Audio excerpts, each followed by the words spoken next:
নমস্কাৰ সকলোকে মই প্ৰাচুৰ্য ছাৰ সকলোকে স্বাগতম জনাইছো জেএনভি গাইডলৈ তো নবোদয় বিদ্যালয় বাছনি পৰীক্ষাৰ যিসকলে প্ৰস্তুতি কৰি আছে বা কৰিম বুলি ভাবি আছে আপোনালোকৰ কাৰণে এটা ভাল খবৰ আনিছো যিসকলে ভাবি আছে জেএনভি গাইডত নো অনলাইন ক্লাছ কি হয় কেনেকৈ হয় কি সিস্টেমত হয় দেখা পায় নাপায় বুজে নুবুজে কি হয় কি নহয় তো গোটেইখিনি বিষয়ে আমি আলোচনা কৰিম অহা কালি অসমীয়া মিডিয়াম ইংলিশ মিডিয়াম দুটা মিডিয়ামৰ কাৰণে বেলেগ বেলেগকে হ'ব ঠিক আছে আৰু অসমীয়া মিডিয়ামৰ কাৰণে ৰাতি 7টা বজাত আৰু ইংলিশ মিডিয়ামৰ কাৰণে ৰাতি 8টা বজাত ঠিক আছে আমি কিহৰ ওপৰত আলোচনা কৰিম ম্যাথছ মেন্টাল এবিলিটি অসমীয়া অথবা ইংলিশ এই দুটা বিষয়ৰ ওপৰত আমি আলোচনা কৰিম ইংলিশ মিডিয়ামৰ কাৰণে ইংলিশ অসমীয়া কাৰণে অসমীয়া অসমীয়া মিডিয়ামৰ কাৰণে ৰাতি 7টা বজাত ইংলিশ মিডিয়ামৰ কাৰণে ৰাতি 8টা বজাত স্যাৰ কেতিয়া হ'ব ক্লাছটো 3 আৰু 4 মেত হ'ব দে 3 আৰু 4 মেত আমাৰ ক্লাছটো হ'ব 3 আৰু 4 মে ঠিক আছে 3 আৰু 4 মে 3 আৰু 4 মে ওকে 3 আৰু 4 মেত হ'ব গৈ আছে কেনেকৈ হ'ব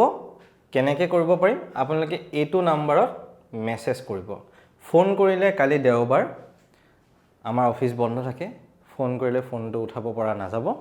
দেওবাৰে বন্ধ থাকে ঠিক আছে দেওবাৰ হয় সকলোৰে বন্ধ আমাকো বন্ধ লাগে অলপমান খালি তেও আমি ফোনে দি পেলা নহলেও হোৱাটছএপে দি কামটো আমি আপোনালোকক কৰি দিয়া যাব হোৱাটছএপে দি আমি আপোনালোকক ষ্টুডেণ্টক ক্লাছত এড কৰি দিয়া যাব এই নম্বৰটো লিখি ল'ব এই নম্বৰটোত হোৱাটছএপত মেছেজ কৰিব কালি ইনি সাধাৰণতে আমাৰ আৰু এটা নম্বৰ দি দিয়া যায় হিটো নম্বৰ বাৰু কালি একেবাৰে দেওবাৰ কাৰণে টোটালি বন্ধ থাকে এটা মোৰ সাধাৰণতে দেওবাৰ সোমবাৰ বুলি নাথাকে একো ৰাতি 1টা 2টা 4টা 5টা ৰাতিপুৱা একো নাথাকে মোৰ মই 24 ঘণ্টাই কাম কৰো খালি ফোনটো মই এইটো নম্বৰত 24 ঘণ্টা উঠাব দিগদাৰ হৈ যায় বহুতে ৰাতিপুৱা 5টাতে ফোন কৰি দিয়ে 6টাতে ফোন কৰি দিয়ে তো হেতু নকৰিব আপোনালোকে অলপ বস্তুটো চাইচিতি কৰিব কাৰণ আমাৰ কাম চলিয়ে থাকে ইনতে আৰু অকল এই নম্বৰটোত হোৱাটছএপত মেছেজ কৰিব আপোনালোকে মই আকবা কৈ দিছো এইটো নম্বৰ লিখি ল'ব এইটো নম্বৰত হোৱাটছএপত মেছেজ কৰিব মেছেজ কৰিবলে স্যাৰ কি কৰিম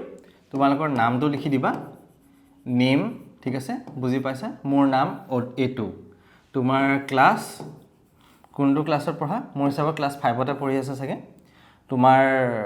মিডিয়াম তোমাৰ ইংলিশ মিডিয়াম নে অসমীয়া মিডিয়াম হেতু মোক লিখি দি দিবা ইংলিশ মিডিয়াম হলে ইংলিশ বুলি লিখিবা অসমীয়া মিডিয়াম হলে অসমীয়া বুলি লিখিবা আৰু লিখি পেলা দি দিবা আমি ফৰ্ম ফিলআপ কেতিয়া হ'ব পৰীক্ষা কেতিয়া হ'ব পৰীক্ষাত কেনেকৈ পঢ়িম পৰীক্ষাত কি কৰিম কি নকৰিম গোটেইখিনি বিষয়ে আলোচনা কৰিম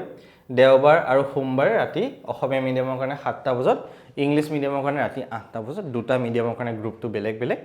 আৰু যিসকলে ইতিমধ্যে এই মেছেজটো এই বাৰ্তাটো গ্ৰুপত পাইছে আপোনালোকে দিব নালাগে আপোনালোকে ইতিমধ্যে গ্ৰুপত আছে গ্ৰুপত আমাৰ বহুত কেইজন ষ্টুডেন্ট আছে তো যিসকলে এই বাৰ্তাটো এই মেছেজটো পাইছে আপোনালোকে দিব নালাগে আপোনালোকে গ্ৰুপত আছে যিসকলে আমাৰ হোৱাটছএপ গ্ৰুপটোত নাই আপোনালোককহে কৈছো এইটো বস্তু আপোনালোকে মেছেজটো দিব পৰাপক্ষত কালি দেওবাৰ যেহেতু ফোনটো নকৰিব সকলোকে মই ৰিকুৱেষ্ট কৰিলো বেয়া নাপাব কোৱাৰ বাবে আৰু ফোনটো নকৰিব ফোনটো কৰিলে উঠাব নোৱাৰিম আপোনালোকৰ আকৌ আপোনালোকৰ বেয়া লাগে বা আমাৰো বেয়া লাগে ফোনটো উঠাব নোৱাৰিলে পিছতকে আকৌ পিছদিনাখন কৰা যাব বাৰু তো মেছেজ কৰিলে একদম সহজ আৰু উপায়টো হোৱাটছএপত মেছেজ কৰি দিব নিজে নাজানিলে বেলেগৰ পৰা কৰাই দিব তাৰপিছত ৰাতি কেনেকৈ ক্লাছটো জয়েন কৰিম কি কৰিম হেখিনি বিষয়ে আমাৰ হোৱাটছএপ গ্ৰুপটোত আপোনালোকক জনাই দিয়া যাব ফৰ্ম ফিলআপ কেতিয়া হ'ব পৰীক্ষা কেতিয়া হ'ব কেনেকৈ পঢ়িম কি কৰিম A to Z গোটেইখিনি বিষয় আমি আলোচনা কৰিম আমাৰ এই গাইডেন্স ক্লাছটো স্পেশাল দেওবাৰ আৰু সোমবাৰে okay students and thank you সকলোকে জেএনভি গাইড চেনেলটো তোমালোকে চাবা প্ৰায় 810 মান ভিডিও দি থৈ দিয়া আছে প্ৰতিটো ভিডিও তোমালোকৰ কাৰণে ইম্পৰ্টেন্ট প্ৰতিটো ভিডিও তোমালোকৰ কাৰণে গুৰুত্বপূৰ্ণ ভালকে চাবা ভালকে পঢ়া নিশ্চয় ভাল হ'ব নিজৰ কাম নিজে কৰি যা উন্নতি এনি হ'ব তোমালোকৰ সাকসেস এনি পাবা তোমালোকে যদি নিজৰ কাম নকৰি কি হৈছে কি না হয় এনি যদি ফাংফং কৰি আছে তেতিয়াহলে সাকসেস তোমালোকে নাপাবা ওকে থ্যাংক ইউ ষ্টুডেন্টস ভালকে পঢ়া চেনেলটো সাবস্ক্ৰাইব কৰি দিবা জেএনভি গাইড চেনেলটো সাবস্ক্ৰাইব কৰিব কেতিয়াও নাপাহৰিবা কিন্তু সাবস্ক্ৰাইব কৰি দিবা এন্ড লাইক এটা দবাই দিবা ভিডিওটো দে এন্ড সকলোকে বহুত বহুত ধন্যবাদ ইমানখিনি মৰম আশীৰ্বাদ আমাক দিয়াৰ বাবে থ্যাংক ইউ